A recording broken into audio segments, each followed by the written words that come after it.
Kisah masa kecilku. Serayu, Chinatown, Semarang. Saya lahir pada Minggu Kliwon tanggal 7 April 1968 di Rumah Sakit Panti Wiloso, Semarang, dari pasangan sederhana Sujarwanto Projo dan Endang Suprapti. Ayah saya dulu juragan becak yang memiliki persewaan sepeda ontel di kota Atlas. Ibu saya seorang ibu rumah tangga. Saya besar di Serayu, sebuah Chinatown di ibu kota Jawa Tengah yang dikenal Semarang. Karena hampir terkena polio, kaki saya agak lemah, hampir tak bisa jalan. Di saat orang lain sudah bisa berlari-lari, saya berjalan dengan pantat saya dan tangan atau ngesot, sehingga kawan-kawanku mengolok-olokku sebagai bemo ngesot.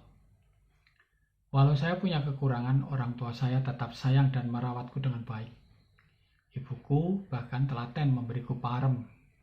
Pada usia 2 tahun seperempat atau 2 seperempat tahun, saya bisa berjalan.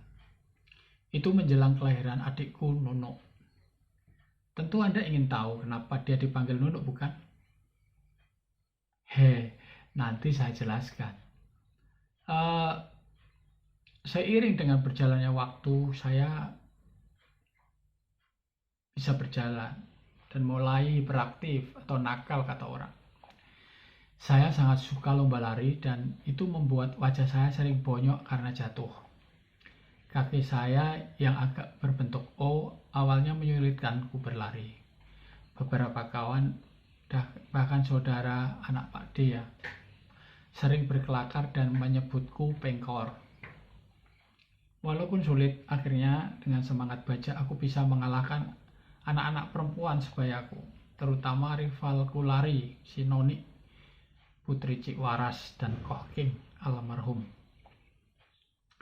Suatu saat saya baru mengetahui bahwa nama-nama itu ada kaitannya dengan leluhur kami. Saya baru menyadari ada pesan terselubung dari leluhur melalui lingkungan kami. Kou atau Koh dalam bahasa Cina adalah kakak, dan King adalah raja. Bahasa Inggris King bahasa Indonesianya adalah raja. Nenek moyang kami beri pajang satu memang adik seorang raja Mojopahit yang bernama Prabu Hayam Wuruk. Itu pun saya ketahui setelah saya mendapatkan silsilah keluarga dari Bule Gudang Kustini, putri Mbah Sini binti R. Wiradiwirya, adik Mbah Surat. Mbah Sini itu adik Mbah Surat,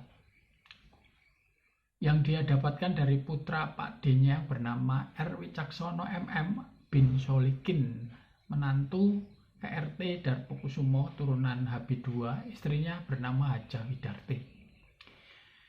Itu terjadi saat saya menyelesaikan kisah novel bersambung Ringgo Jangkari yang berjudul Garuda dari Puncak Gunung Merapi. Memang ortu saya selama ini menyimpan sebuah rahasia yang tidak saya ketahui. Walaupun nama mapan seperti orang muda pada umumnya, bapak saya punya ambisi yang lebih besar. Pada saat adik perempuan saya, Diah Yuliasita Handayani, lahir, semua becak dan bapak dijual untuk memulai usaha baru bersama teman-temannya. Mereka memulai usaha angkutan bus.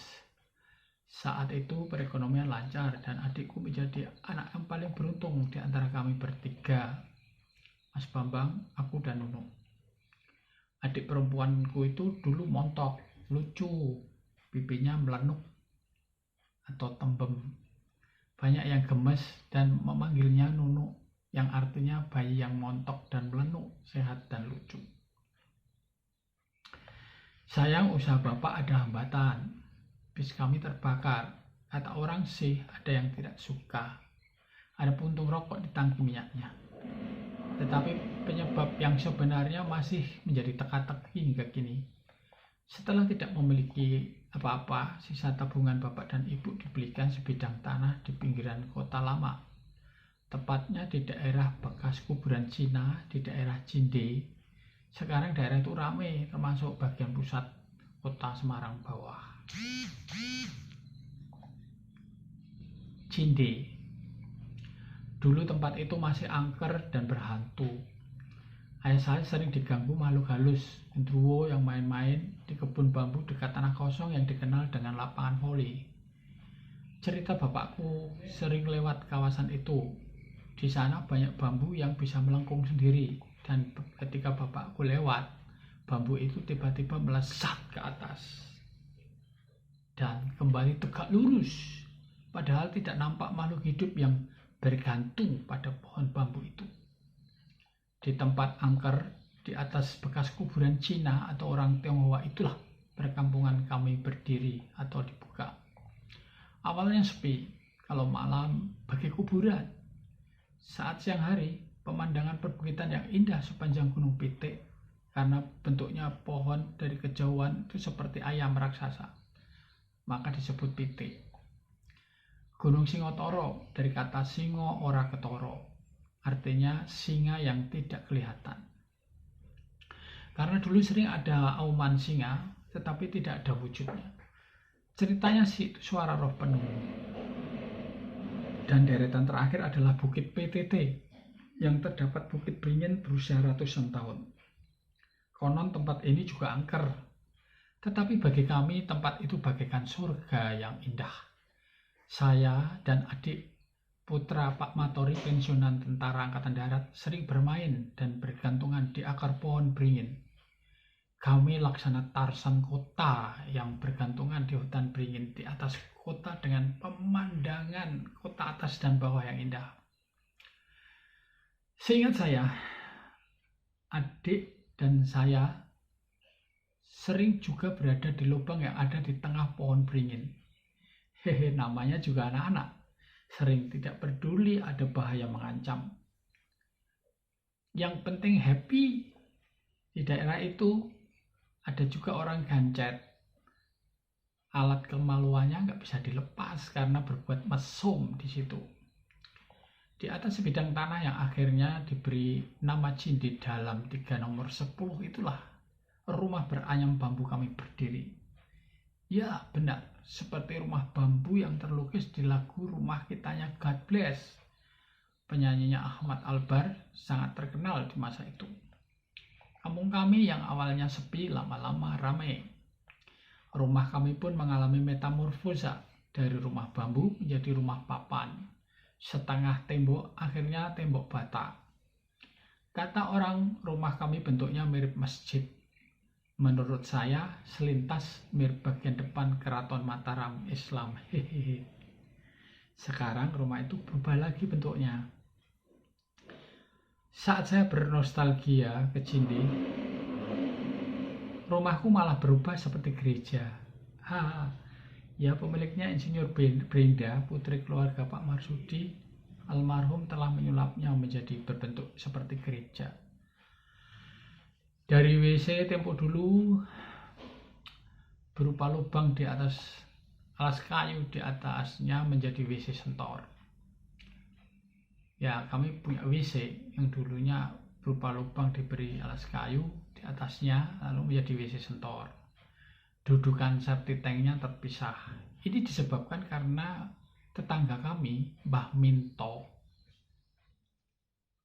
ibunya Om Tresno Swito atau Omin, waktu hujan-hujan di depan rumahnya terperosok ke dalam WC karena kayunya lapuk. Semenjak itu di kampung saya semua WC terpisah antara dudukan dan septic tanknya, atau disebut dengan WC sentor. Karena tak ada satupun yang ingin bernasib sial seperti Mbah Minto almarhum, Mbah Minto putri almarhum. Hahaha. Berbeda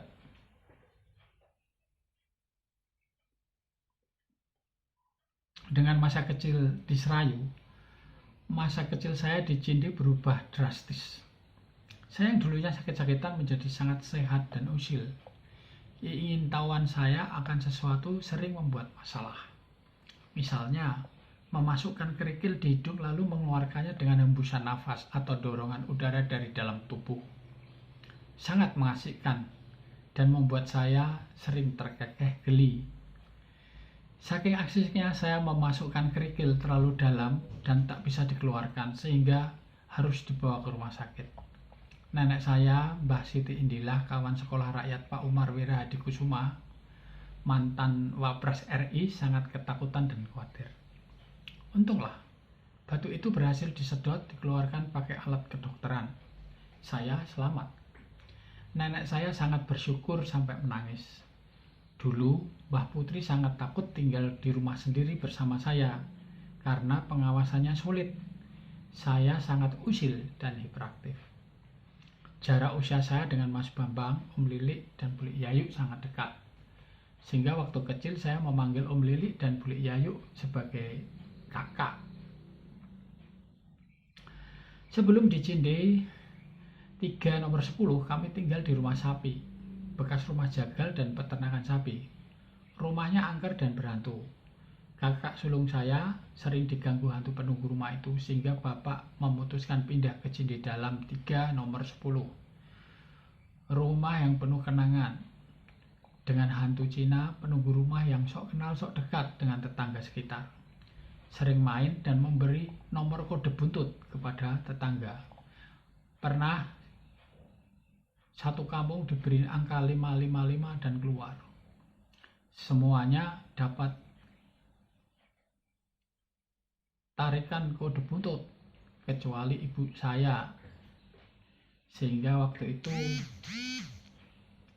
banyak tetangga yang menyesalkan kenapa ibu saya tidak pasang nomor, padahal nomornya dari ibu saya yang diberi mimpi sama hantu Cina itu.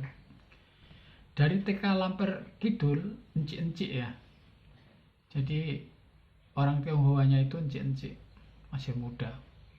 Dari TK Lamper Kidul ya, SD Andreas, SMP 8, kami tinggal di rumah itu. Setelah itu kami harus pindah-pindah karena terjual untuk biaya sekolah. Jadi kami tinggal dari TK sampai kelas 1 SMP. Dalam 1 tahun kami pernah mengalami pindah sampai 3 kali. Capeknya nggak punya rumah. Hal itu yang mendorong kami berlima bertekad memiliki rumah sendiri kalau sudah sekolah dan bekerja.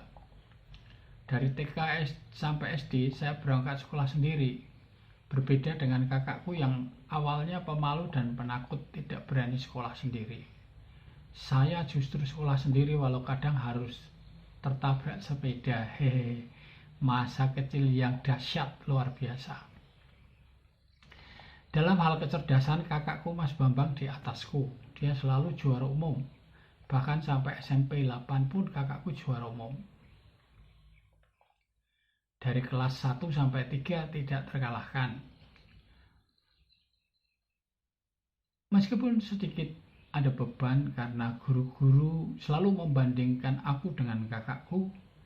Awalnya aku juara umum bersama Dadan Setiawan dan Heri Saputro, tetapi akhirnya melorot terus sampai ranking 32 dari seluruh murid kelas 1 di SMP 8. Aku memiliki geng yang suka kabur dari sekolah. Anggotanya Budiono almarhum, Yulianto, dan Susilo. Aku yang terkecil. Pengalaman kami yang paling mengasihkan adalah saat kabur dari sekolah dan nonton konser dangdut Rhoma Irama di Siwara Ungaran. Kami gandul truk di tanjakan Tanah Putih. Karena tubuh saya yang kecil dan pendek, saya hampir saja ketinggalan.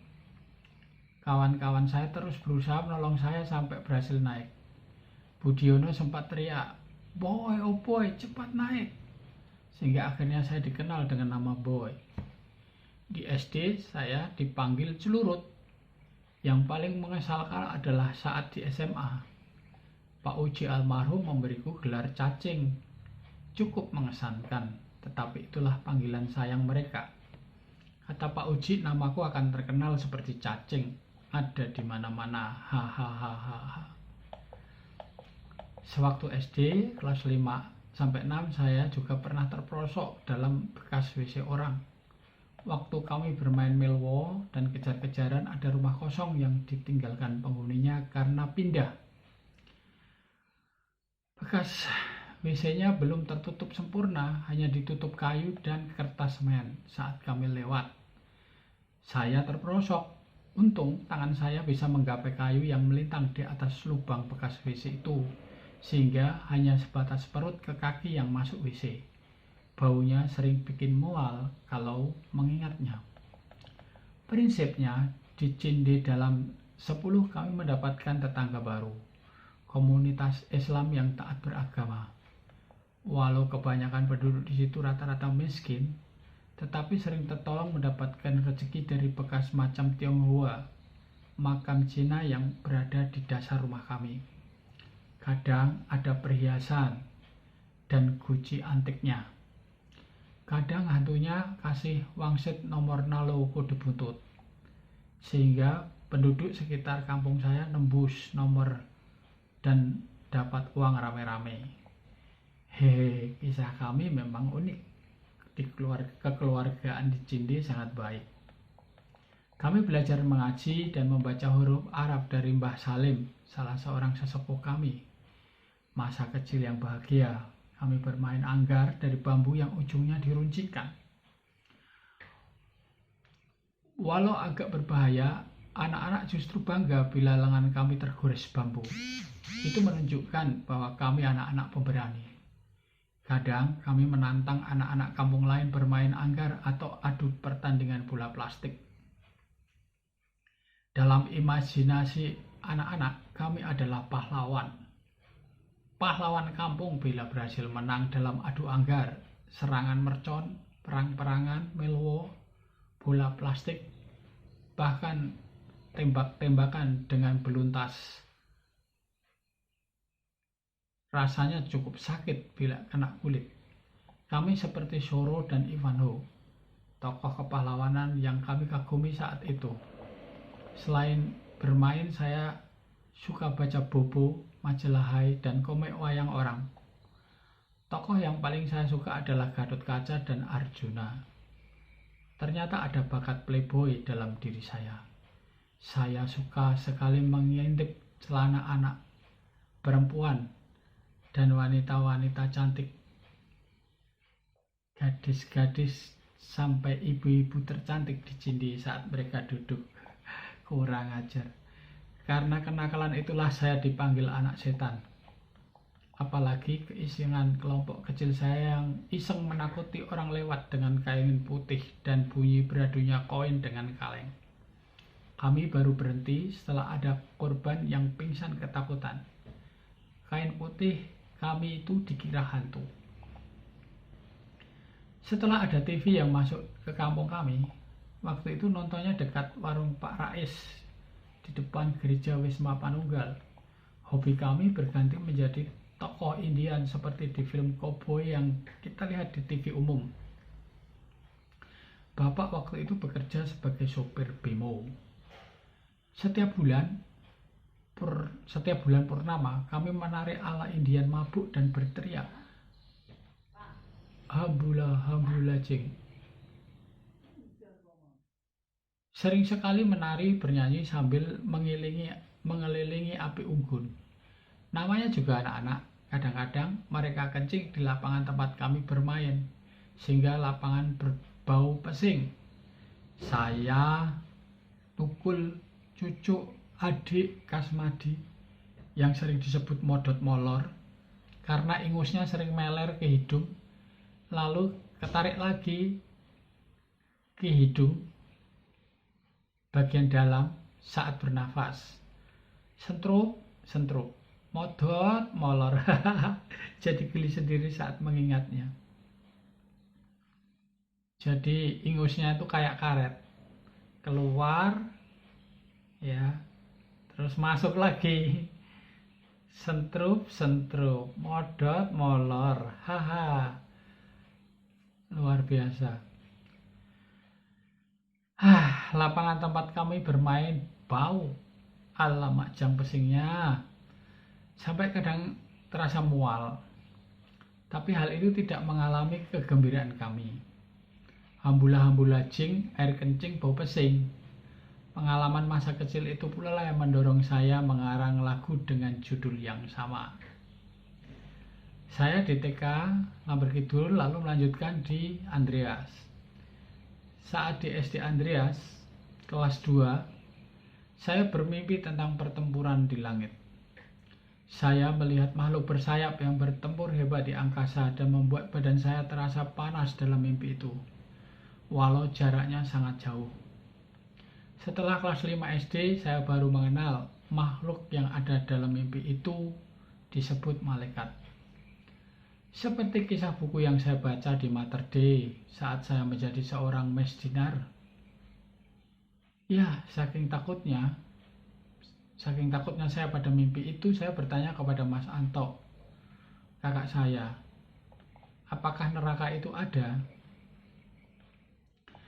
Pada saat saya kelas 4, saya mulai menjadi mesdinar hingga memasuki kelas 6 SD. Entah kenapa saya tertarik menjadi seorang pastor. Saya dibaptis pada usia 12 tahun, sekitar tahun 1980. Pada waktu itu, kebiasaan jelek saya mengintip celana anak perempuan berhenti. Sebaliknya, setiap pikiran jahat dan cabul muncul, saya selalu lari ke atas bukit dan berteriak sekencang-kencangnya sampai lega dan terbebas dari sifat mata keranjang. Ternyata sifat mata keranjang ini muncul dari leluhur saya yang doyan kawin. Sebagai raja-raja Jawa, mereka mudah mendapatkan wanita cantik dan beristri lebih dari satu. Mbah Chandra, adik kakek kandung saya saja, istrinya 9. Prabu Brawijaya V, istrinya 25. Buset, ternyata nenek moyangku memang doyan kawin. Hahaha, benar-benar pejantan tangguh. Saya jatuh cinta sama Peter Yusmawati Dadyo Putri, anak baru berambut panjang yang selalu membuat saya susah tidur. Sayang, Peter tampaknya lebih suka dengan Joko Kepis atau Yohanes Joko Mulyono. Apalagi setelah memerankan tokoh Yusuf dan Maria, mereka semakin akrab dan bikin hati jadi dongkol karena cemburu.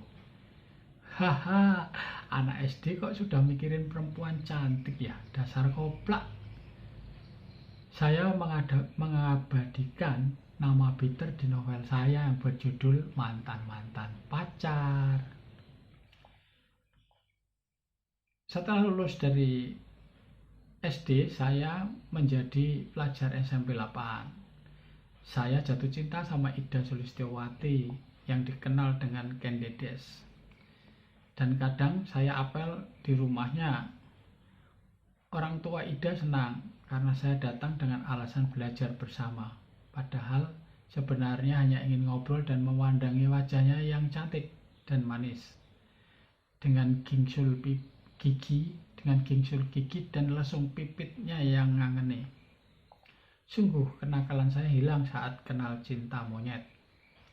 Suatu saat saya patah hati karena guru sejarah saya memberi julukan Ida Candides, Paulus Parjito Ken Arok, dan Teguh sebagai Tunggul Ametung. Jujur, sebetulnya saya ingin jadi Ken Arok atau Tunggul Ametungnya. Tetapi nama ketiga anak itu ternyata lebih cocok di hati guru sejarah. Entah kenapa saya jadi mendongkol. Setiap Ida semakin akrab dengan Paulus dan Teguh. Saya mulai nakal dan bergaul dengan anak-anak Badung di sekolah saya. Puncaknya saat suatu malam saya diajak kawan untuk bertemu kakak kelas yang menjadi murid orang Banten yang bernama Harto. Waktu itu ada yang iseng mengambil karomah Ida. Kata kawanku si Agus, itu ilmu mengambil roh orang hidup, mati atau jin. Dengan ilmu itu kita bisa menanyai Ida secara jarak jauh. Awalnya saya tidak percaya, tetapi ajaib saat kerasukan suaranya seperti Ida dan menjawab semua pertanyaan saya. Salah satunya pertanyaan yang saya ingat adalah jawaban kekaguman Ida pada Teguh, sang Tunggul Ametung. Esoknya saya tanya Ida apakah itu benar. Ida hanya menjawab pada waktu yang sama dengan aksi kawan saya yang kerasukan itu. Ida merasa ngantuk dan tertidur saat belajar.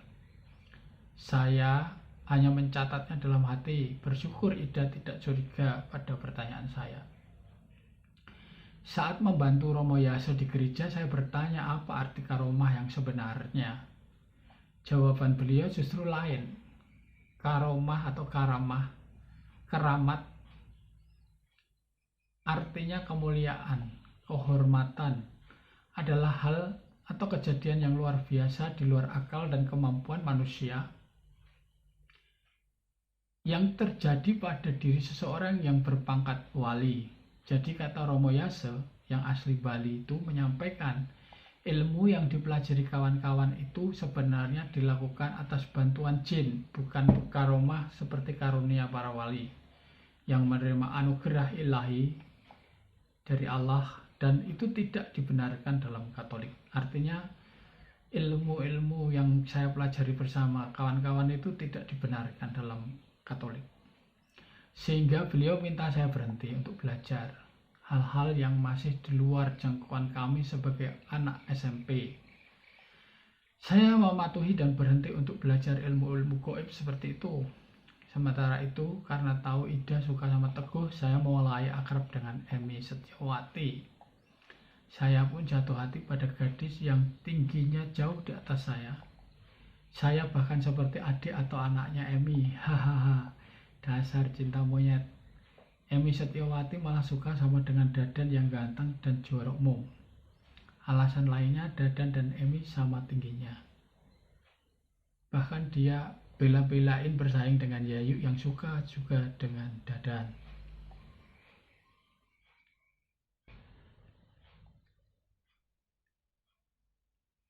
Hubungan kami tidak begitu bagus juga karena saya nilainya merosot terus dan suka membolos. Saya tidak lagi juara umum seperti Dadan dan Heri Putro. Ampun deh, patah hati lagi jadinya. Entah jadi pacaran atau tidak, yang jelas saya jadi malas ke rumah Emi yang masih keponakan Ebit GAD. Itu menurut pengakuannya. Untunglah, tak lama kemudian datang anak baru bernama Retno Wulandari. Anaknya cakep dan jadi buah bibir cowok-cowok SMP 8 waktu itu. Selain Retno ada anak baru lainnya bernama Faisal. Dialah yang menolong saya sehingga bisa duduk dekat Retno dan mengelus-elus kepalanya saat pulang studi tour. Aduh, bangga dan nikmat bisa mengelus rambut dan kepala Retno yang cantik. Faisal membantuku dengan cerdiknya. Dia mengecoh Dadan Setiawan dan memberikan kursinya ke saya. Waktu itu sebetulnya Faisal yang duduk dekat Retno. Bantuan Faisal ini diberikan sebagai ucapan terima kasih saat Faisal dihajar Agung, kawan kami yang jadi petinju. Saya menjadikan tubuh ini jadi tameng pukulan Agung, karena saya tidak tega melihat Faisal yang sudah payah dan menangis digambari Agung. Walau badan sakit karena menahan tamparan Agung yang keras, akhirnya berbuah manis. Bisa mendapatkan kawan sebaik dan secerdik Faisal. Kesempatan harus dipergunakan dan dimanfaatkan, bukan? Masa bodoh seharian Retno dan Dadan kesana kemari berduaan. Malam itu adalah milik saya dan Retno. Asik. Agung sebenarnya anak baik dan sahabat saya. Buktinya dia kaget ketika gambaran salah sasaran. Akhirnya ia menghentikan serangan ke Faisal dan meminta maaf ke saya, Budiono almarhum, yang menyelesaikan pertikaian antara Faisal dan Agung.